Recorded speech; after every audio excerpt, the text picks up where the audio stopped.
Usually we travel with our board and trains in a kennel in the back of our car, but this is again a training moment for her, so she is out of the kennel, and we're just driving around. Anytime that she pops up, I'm going to be using stimulation with the e-collar and telling her down, but she's been doing a really good job so far.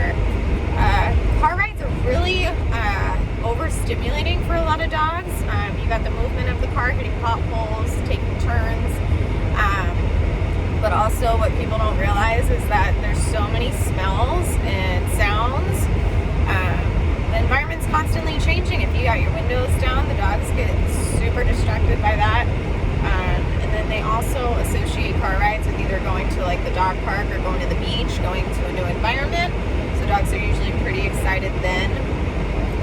But this practice really helps, again, for safety, for teaching your dog to be calm in the car.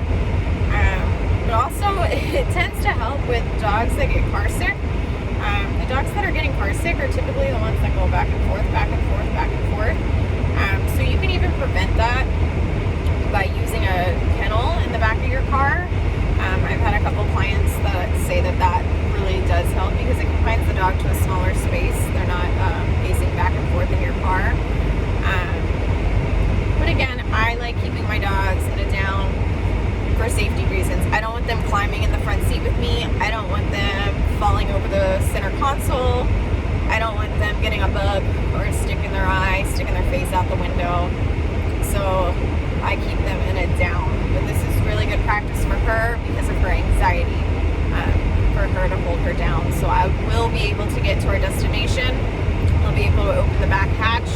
She's gonna have to hold her down. She does not get to just like bust out of my car the second that the car door opens.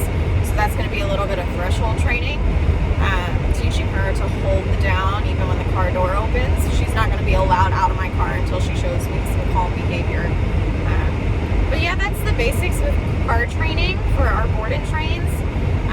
It's really good to, again, for safety reasons, practice with just your car in your driveway or your car in your carport. Don't immediately just start driving around because you're going to be super distracted.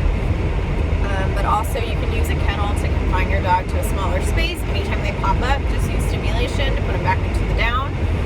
But for now, she is out of her kennel. She's making better decisions on her own, which is great. I don't have her tied to anything. She's just holding her down. So that'll be her job for the entire car ride.